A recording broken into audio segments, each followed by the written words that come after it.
എല്ലാവർക്കും മല്ലിമുത്ത് വ്ളോഗ്സിലേക്ക് സ്വാഗതം. അപ്പോൾ ഇന്നൊരു മോർണിംഗ് വ്ളോഗാണ് ഞാൻ എടുക്കുന്നത്. രാവിലെ എണീച്ച് പ്രകൃതിയൊക്കെ ഒന്ന് കാണുമ്പോൾ ഒരു സുഖമാണ്. ജീവിതത്തിലെ തിരക്കുകളിലേക്ക് ഇറങ്ങുന്നതിന് മുമ്പ് ഒന്ന് നോക്കിയിരിക്കും. ഇടയ്ക്ക് ഞാൻ ഇവിടെ വന്നിരിക്കാറുണ്ട്. രാവിലെ ഒരു കൊച്ചു മഴയൊക്കെ പെയ്തു. അത് കഴിഞ്ഞ് നേരെ അടുക്കളയിലേക്ക് കയറി കുക്കിംഗ് പരിപാടികളൊക്കെ ഉണ്ടല്ലോ. രാവിലെ ഇഡ്ഡലിയും ചമ്മന്തിയും ഒക്കെയാണ് ഉള്ളത്. അപ്പോൾ അതൊക്കെ ഉണ്ടാക്കാനായിട്ട് കയറി. പിന്നെ തുണി അലക്കാനുണ്ടായിരുന്നു, അതൊക്കെ ഇട്ടു. എന്നിട്ട് നമ്മുടെ ബാൽക്കണി തുറന്ന് നോക്കുമ്പോൾ സൈഡിലുള്ള ജനലാണ്. അത് തുറന്ന് നോക്കുമ്പം അത്യാവശ്യം വെയിലൊക്കെ വന്ന് ഇരിപ്പുണ്ട്. അപ്പോൾ തുണിയൊക്കെ വിരിക്കുകയൊക്കെ ചെയ്യണം. അപ്പോഴാണ് നല്ലൊരു കുഞ്ഞ് കരച്ചിലൊക്കെ കേൾക്കുന്നത്. നോക്കുമ്പോൾ ഉണ്ട് ഒരാൾ എണ്ണീച്ച് അവിടെ ഇരുന്ന് കൈ ചപ്പുന്നു. നന്നായിട്ട് കയ്യും തുണി അടുത്തുള്ളവരെയും വേണ്ടി ചപ്പും. അത് കഴിഞ്ഞ് ഏട്ടൻ വന്നു. ഇപ്പം ബ്രേക്ക്ഫാസ്റ്റ് കഴിക്കാനായിട്ടിരുന്നു. ഞങ്ങൾ രണ്ടും കൂടെ ബ്രേക്ക്ഫാസ്റ്റ് കഴിച്ചു.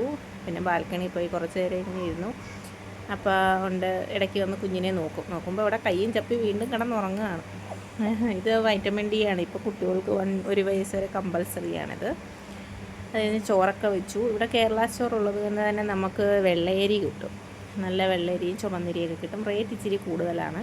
ഇടയ്ക്കിടയ്ക്ക് ഞാൻ കുഞ്ഞിനെ നോക്കും. വേറെ ആരും ഇവിടെ ഇല്ലാത്തത് കൊണ്ട് നമ്മൾ തന്നെ ശ്രദ്ധിക്കണം.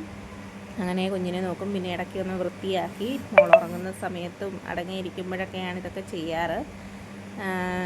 ഞാനും ഏട്ടനും മൂത്ത എനിക്കൊരു മോളുണ്ട്. അവളും കുഞ്ഞും മാത്രമേ ഇവിടെയുള്ളൂ. പിന്നെ ഇടയ്ക്കൊരു ജ്യൂസ് ഇരുന്ന് കുടിച്ചു. പിന്നെ ഇന്ന് പയർ തോരൻ വെക്കണമായിരുന്നു. അങ്ങനെ പയറൊക്കെ അരിഞ്ഞ് തോരന് വേണ്ടിയിട്ട് വെച്ചു.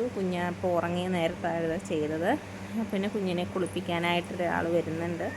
അപ്പോൾ ദീദി വന്ന് കുഞ്ഞിനെ കുളിപ്പിച്ച് ആ നേരം കൊണ്ട് ഞാൻ തോരൻ വെച്ച് ചമ്മന്തിക്കുള്ളതും എല്ലാം ശരിയാക്കി റെഡിയാക്കി വെച്ചു. അപ്പോൾ കഴിക്കാൻ ഏട്ടൻ വന്നപ്പം ഈ പതാക നമുക്ക് ഓഗസ്റ്റ് 15 അതിന് തൂക്കാൻ വേണ്ടിയിട്ടാണ് പതാകയും മുട്ടയും തൈരും പിന്നെ ഒരു കുക്കീസ് കൊണ്ടുവന്നു. ഈ കുക്കീസിനൊക്കെ വേറൊരു കുക്കീസിനാണ് ടേസ്റ്റ്. ഇതിന് അത്ര എനിക്ക് ടേസ്റ്റ് തോന്നിയില്ല. അങ്ങനെ നമ്മുടെ സുന്ദരി ചമ്മന്തിയൊക്കെ ആക്കിയിട്ട് ചമ്മന്തിയും തൈരും മുട്ടയും തോരനും ഒക്കെ ആയിട്ട് പിന്നെ ഒരു കിണ്ണം വെള്ളു. അതിനിടയ്ക്കൂടെ എന്നെ കടന്തൽ കുത്തി. എൻ്റെ വിരലിലാണ് കുത്തിയത്. അന്നേരം നല്ല അരപ്പ്. ഞാൻ കിടന്ന് നിലവിളിച്ച് അത്ര അരപ്പാണ് കടന്തൽ കുത്തിയത്.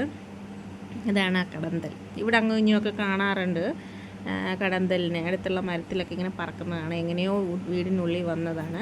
ആ കുത്തോടു കൂടി ഇന്നത്തെ വ്ളോഗ് നമ്മൾ അവസാനിപ്പിക്കണം കേട്ടോ. ഇതൊക്കെയായിരുന്നു ഉച്ചവരെ ഉള്ളത്. എല്ലാവർക്കും ഇഷ്ടപ്പെട്ടു എന്ന് ഞാൻ വിചാരിക്കുന്നു. ഇഷ്ടപ്പെട്ടെങ്കിൽ ചാനൽ ലൈക്ക് ചെയ്യുക, ഷെയർ ചെയ്യുക, സബ്സ്ക്രൈബ് ചെയ്യുക. വീണ്ടും കാണാം. Bye bye.